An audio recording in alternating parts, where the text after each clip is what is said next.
अच्छा, आज हम बात करेंगे बॉडी के बारे में। बॉडी के बारे में कुछ ऐसे आता है कि मैं आपको बताऊँगा कि जिन लोगों को बार-बार बवासीर होता है या जिन खानदानों में बार-बार बवासीर होता है, इस इंफॉर्मेशन के बाद इंशाअल्लाह उनका ये मसला हल हो जाएगा। होती है शरेआन।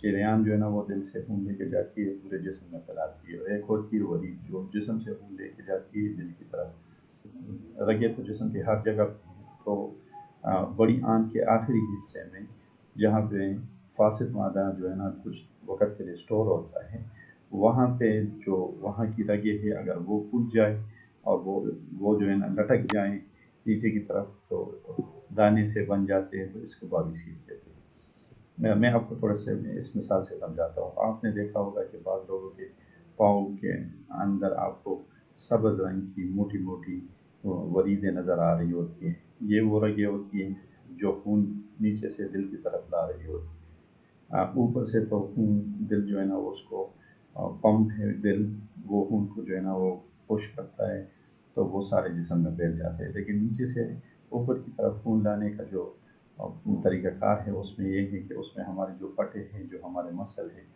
उसकी हरकत की वजह से खून जो है ना वो ऊपर की तरफ हरकत होता है।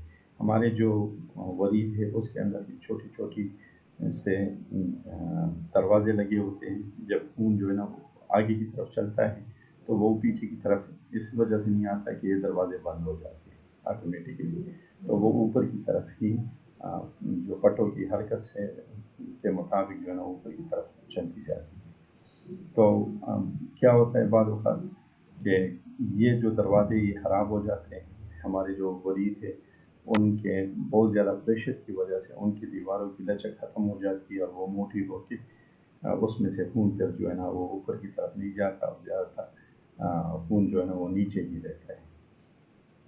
तो अगर ये मसला बड़ी आंत के आखिरी हिस्से में वरीदों के साथ हो जाए तो इसको बवासीर कहते हैं। अच्छा, इसकी वजूहात क्या हैं बवासीर की वजूहात? उसमें सबसे अहम और ज़रूरी जो है ना वो हमारे पास कब्ज़ है। फिर जो है ना वो लोग जो ज़्यादातर जिनका काम जो है ना वो कुर्सी का है, जो ज़्यादा हरकत नहीं करते, वर्जिश नहीं करते, जिनकी ज़्यादा वर्जिश नहीं होती है, उन लोगों में होता है। फिर कुछ खुराकें ऐसी हैं जिसकी वजह से बवासीर हो सकता है। फिर जो लोग जो है ना शराब नोशी या सिगरेट नोशी करते हैं उनमें होता है। अक्सर ये चीज़ खानदानों में चलती है, ठीक है? तो ज़्यादातर वजह इसकी जो होती है वो कब्ज़ होती है, बड़े पेशाब का साफ़ होना, ठीक है? अच्छा, प्रेगनेंसी में हमल के दौरान भी जो है ना बवासीर हो जाते हैं क्योंकि बड़ी आंत पे प्रेशर होता है और उस प्रेशर की वजह से उसकी रगें फूल जाती हैं। बहुत ज़्यादा वज़न उठाने से भी बवासीर हो सकती है और बाज़ औक़ात स्ट्रेस या टेंशन तनाव की वजह से भी बवासीर हो जाती है। अच्छा, कब्ज़ में क्या होता है? कब्ज़ में जो है ना हमारे पास बड़ा पेशाब जो है ना वो बहुत सख्त होता है। जो आंत की दीवार है चूँकि वो तो गोश्त की बनी है, उस पे प्रेशर डालता है और उसके वो बहुत ज़्यादा प्रेशर डालता है। उस प्रेशर की वजह से वो रगों में खून जो है ना वो जमा रहता है, ऊपर की तरफ हरकत नहीं करता।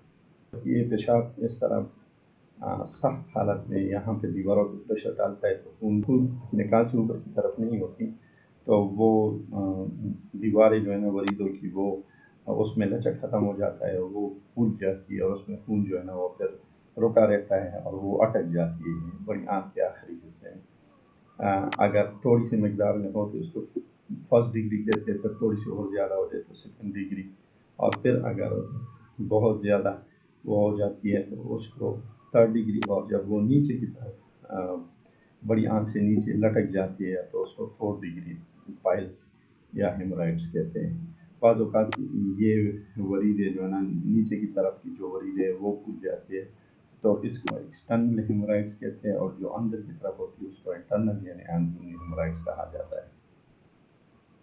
अच्छा, इसमें अलामत क्या होती है? इसके में जो है ना आपको कोई चीज़ महसूस होती है जो थोड़ा-सा कह लें उसको, ठीक है? या दाना-सा कह लें, वो जो है ना बड़े पेशाब की जगह पे महसूस होता है। फिर दर्द होता है जब सख्त किस्म का पेशाब निकलता है तो वो रास्ते में इन वरीदों की कटाई करता है और कटाई की वजह से ایک تو درد محسوس ہوتا ہے، دوسرا وہاں سے خون نکلتا ہے۔ تو یہ دو مسئلے جو ہے نا یہ کٹائی کی وجہ سے ہوتے ہیں۔ پھر اس جگہ پہ جو ہے نا خارش ہوتی ہے، تو یہ جو ہے نا وہ موٹی موٹی علامات ہیں۔ اچھا، پھر اس کے علاج کی طرف آتے ہیں، لیکن علاج سے پہلے میں آپ کو یہ بات سمجھانا چاہتا ہوں۔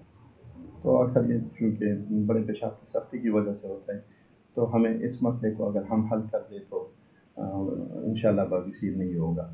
تو اس میں کیا ہم نے کرنا ہوتا ہے، ہم نے جو ہے نا وہ سبزیاں زیادہ کھانی ہوتی ہے، سبز جو سبزیاں ہے وہ کھانی ہوتی ہے، ریشے دار خوراکیں جس میں سے ریشے دار پھل ہو گئے، ٹھیک ہے، انجیر کا استعمال زیادہ کرنا ہے، اسپاہول سب جو ہے نا اس کا استعمال کرنا ہے۔ تو فوڈ میں بہت زیادہ فائبرس ہوتے ہیں، تو اس کے استعمال اور سبزیوں کے استعمال سے جو ہے نا اور بہت زیادہ پانی کا استعمال کرنا ہوتا ہے، فلوئڈ لینے ہوتے ہیں، ٹھیک ہے۔ تو اس سے کیا ہوتا ہے کہ جو بڑا پیشاب ہوتا ہے، جو فاسد مادہ ہوتا ہے وہ سخت نہیں ہوتا۔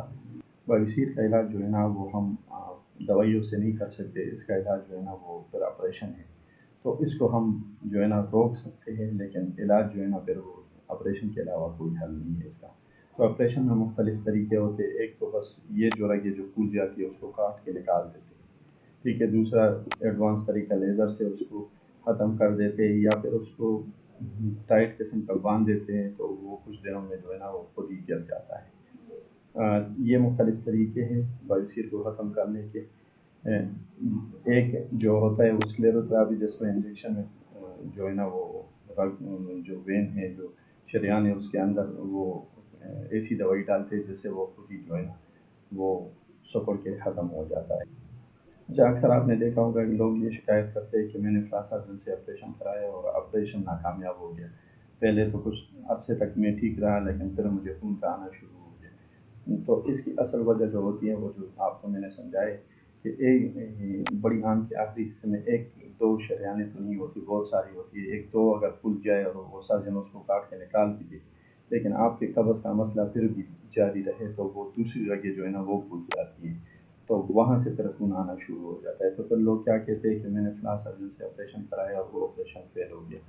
اصل میں آپریشن فیل نہیں ہوتا، لیکن وجہ جو آپ جو ہے نا وجہ مسئلے کو حل نہیں کریں گے تو آپ کو بار بار یہ مسئلہ ہوتا رہے گا۔